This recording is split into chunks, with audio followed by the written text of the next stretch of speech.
Before getting to the Aseret HaMakot in this week's Parasha and Parasha's Vaera, the Torah describes that Hashem spoke to Moshe and Aaron, commanding them to Lotzi et Bnei Yisrael Me'eretz Mitzrayim. But then there's an interruption, Perek Vav, Pasuk Yudal, the beginning of Sheni in this week's Parasha.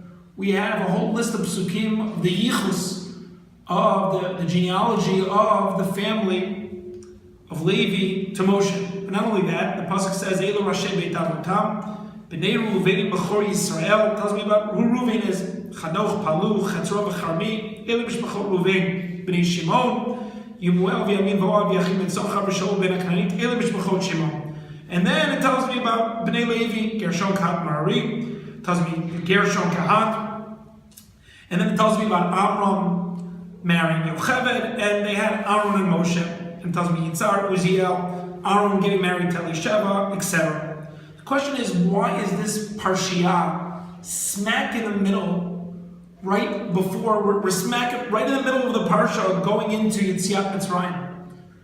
What is the importance now to have this yichus? Rashi deals with that question. He says, Mitoch shel Huzkak liyachish shivto shel Levi ad Moshe ve'Aaron b'shvil Moshe ve'Aaron. Therefore, we started from Reuven. Sounds like we just need to get to talk about Moshe and Aaron. Therefore, we have to start from somewhere. So we start from Reuven and Shimon. I want to go deeper within Rashi also. And if you will look at the Sforno here explains that Bedin minad ele sarim al Yisrael. We talk about the people who ruled over Israel. They were mechubad, they were honored from the whole nation. Reuven was Bechor Yisrael, but explains the Sforno, not all of his generations did what they were supposed to do. Same thing with Shimon, and therefore there's not a whole long list of Reuven and Shimon. But when we talk about Levi, it's not just to get to Moshe. Explains the Sforno. Aval Levi sheirich yamim al kulam.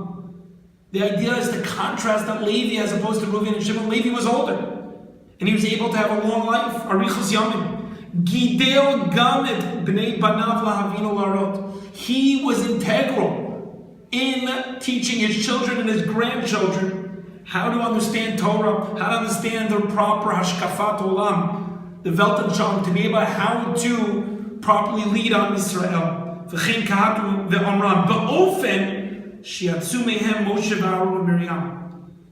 The Torah has to tell us this Moshe Rabbeinu and Aaron didn't just come out of nowhere, but it specifically came from Levi. It came from the importance of the grandfather, of how much he invested.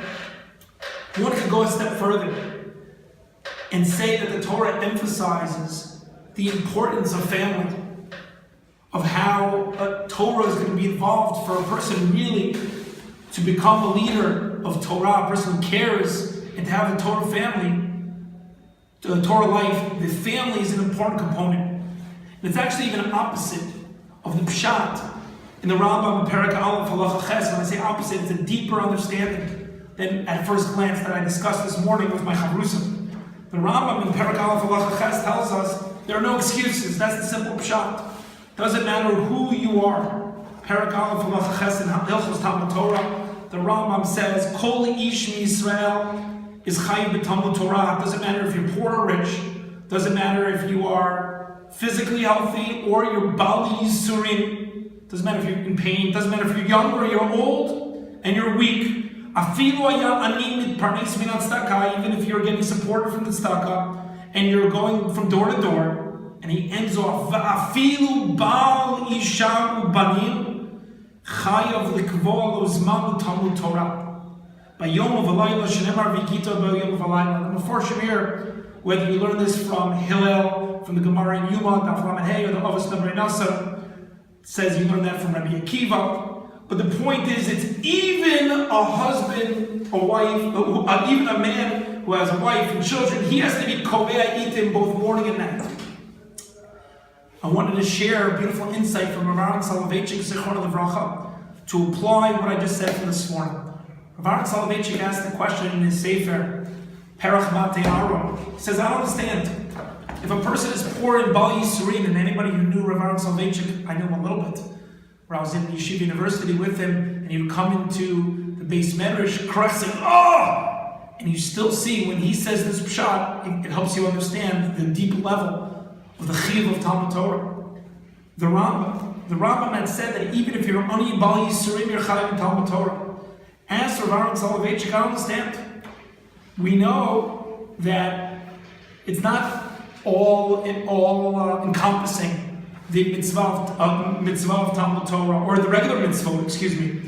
You don't have to pay more than 20%. Al tivaz beis yoter michodesh. Why do you have this chiyuv? We don't have this chiyuv by other mitzvah. And even by Talmud Torah, where if you have a mitzvah that somebody else can't do, you have to stop learning. So why all of a sudden is there this special chiyuv that you have to do it even if you're in tremendous pain and you are poor? Explains Vaera Soloveitchik that the pshat, I'll read it to you. V'nirli she'ina tam shel shel Talmud Torah nishar be'eno afilu mitoch oni v'yisurim, because the patur of oni v'yisurim, it's something that's not shayach to Talmud Torah, that the exemption of pain and being poor is not relevant to Talmud Torah. Adarabah, al yidei rikuz b'Talmud Torah, by being focused in your learning, yesh biyado la'afchit et ha'yisurim l'miyuto, you're able to minimize that pain. K'mo shekatuv lulei toratcha sha'ashuai ozavadati be'ani.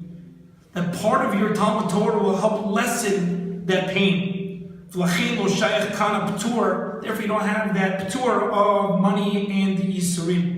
I was speaking to my chavrusa Mark Rosenau this morning on my way into yeshiva, and I thought maybe you could say that that's the exact same shot within afilu bali shalvanim. The simple shot is you're busy, you're trying to make a parnasa, therefore you don't have time to learn Torah. The Rambam's telling you no excuses. Chayiv l'kvol uzman.